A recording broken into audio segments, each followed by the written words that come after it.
Hi guys, my name is Miller and welcome back to finally another video. Been some time ago, but I'm glad to be back. I will try to not stretch this video out too long today, but still with all the necessary info in there. In today's video we will talk about the Brixton Sheen, the latest event in the Fast and the Furious series, and shortly discuss where to place this in the story build up to the Supra. The name Brixton refers to the character played by Idris Elba in the upcoming Hobbs & Shaw movie, in case you all wondered. The Brixton Sheen is a 75 races long event, just like Hobbs Redemption with 2 lock-ins. The total rewards are the same as in the last event, which are great as I said last time.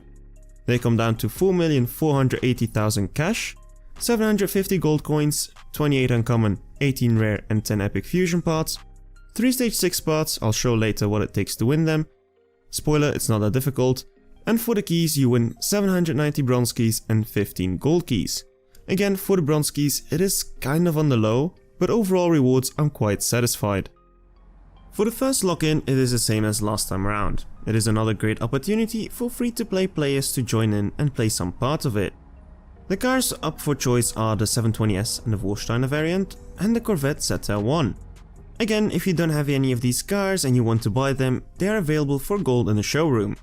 You can also buy a Purple Star version of the 720S and the ZR1, but you are limited to this specific spec then. If you want to make your own color combination or want to buy a second, third or even more of these cars, then head over to the manufacturer and make your own spec. But it is delivered as gold stars and it is slightly slower, so it's up to you. I got both Purple Star cars as they are kind of collector's items to me now, so it's a nice addition to the collection. Another option is to buy a bundle with the Fairlady Z, which you will need in the second slot, for hard cash if you don't have the gold to buy any of these cars. So talking about the second slot, for this one we are kind of limited to only one choice, being Donkey Kong's Fairlady Z from the Tokyo Drift movie. Of course I know DK stands for Drift King, but for the sake of the joke let's still go with Donkey Kong. The Fairlady Z of the antagonist of the third movie in the franchise is a 350Z with a Veilside body kit on it. And I must say I was kind of surprised about the fact that it's only one side with the car which has the livery. But to be fair, that livery has been applied with great detail into the game and it looks absolutely stunning. As for the price, it is your standard tier 4 price, but there are options available for bundles. People who don't have the 720S or the ZR1 will have probably more options than you can see here, but for me it is limited to these 3. I didn't go for the extra fusion parts and cash as I have plenty of uncommon Nissan fusion parts laying around and the money to me is not really necessary. In my opinion, you're better off taking the cheapest bundle as Nissan fusion parts are quite easy to get and are quite common as well. As for performance, this car is really worth it. This is the first tier 4 car to dip under the 10 seconds mark, with the current fastest times already running 9.96, making it by a tenth the fastest tier 4 car over Roman's Bentley. Common fusion parts and the fastest tier 4 car? That's a yes for me, because it's quite easy to upgrade as well. Now onto the event. How doable is it and what does it take? Well, it won't take as much as it took Thanos, as it's a quite doable event. As last time I took the 720S, I felt like going with my ZR1 this time around, and once locked in into the first slot, the crate opens up and you can pull a free crate. These crates can then also be bought using 700 bronze keys, which again is great for free-to-play players to get parts for either the Purple Star variant or just for the car you already had. As you see here, I already opened up the Nissan crate, as that one opens up the moment you buy the Fairlady. This crate is for hard cash, so it's quite a balance. I'm very happy with the event in general, but the only thing I still feel that could be improved is a timer on the free crates. Just like with the Made in America event, I feel like it should be a daily free crate and not a free crate every 2 days. So players can get at least 1 loyalty by the time the event ends without being forced to buy extra crates to get that stage 6 part. But then again, this is my only complaint and I hope it is listened to in the future. If that was the case and it was 1 free crate a day, this would be a 10 out of 10 perfect event for me. As for difficulty level, the stage 6 parts can be obtained with ease, and these are the most crucial ones like usual. For the stage 6 part 1 on race 43 for the first locked in car, in my case the ZR1, you will need to beat the speed trap, which is also very doable. For the other 2 stage 6 parts being for the Fairlady, you will have to beat the relay race on number 62, which I did with my Fairlady on stage 4, And then the final stage 6 on race 70, with my car on stage 5 fully fused again. So reasonably doable for people who have fusion parts in stock. I needed to beat a 13.285. I did not get any dupes, which was very helpful of course. If races were guaranteed to give no dupes, that would make the event even better, maybe up to an 11 out of 10. For the hardest race, for the first lock-in car, I had to run a time faster than a 10.570, which is significantly slower than the final time I needed with a 9.4 when I was using the 720S last time around.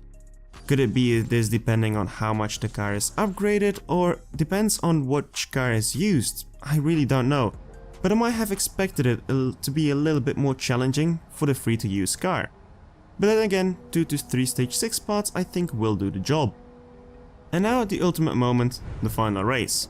Entering this one I had my 2 stage 6 parts, which I won in the previous races, and 78 fusion parts. With this tune, which can be used as a reference, I went into the final race.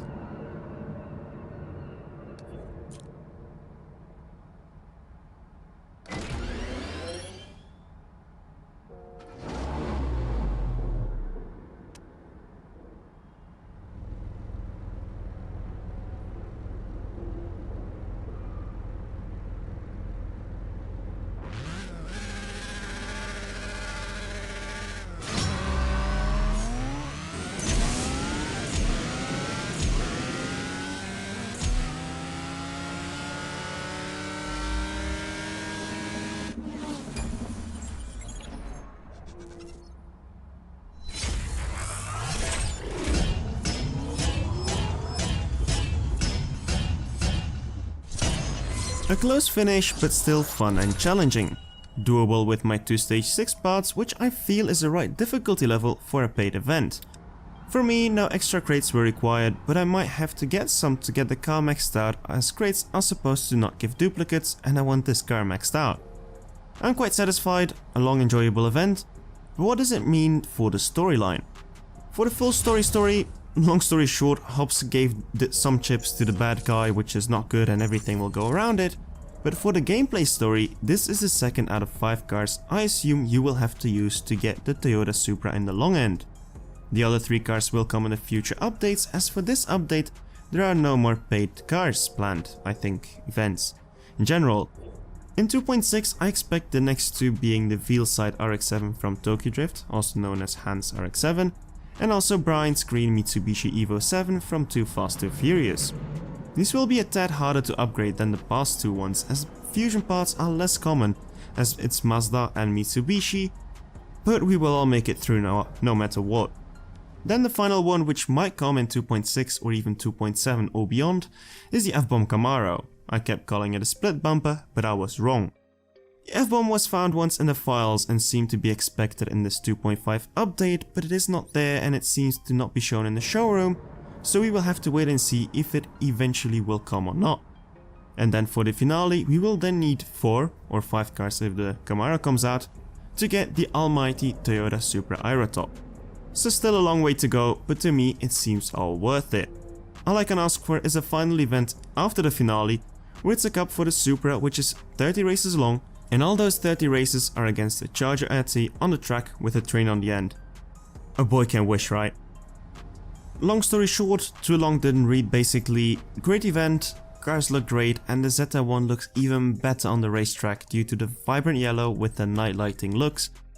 Absolutely great, wish this one was the online track basically. The event is doable and the Fairlady DZ is worth it in my opinion. It is the fastest tier 4 car and it can dip sub 10 seconds. And again, the event is doable without having to buy supplementary crates, which is a big bonus as I feel it can attract more players into buying their first car in game, thinking about the fact that it can be done without having to spend another $100 on crates, which will hurt players in my opinion.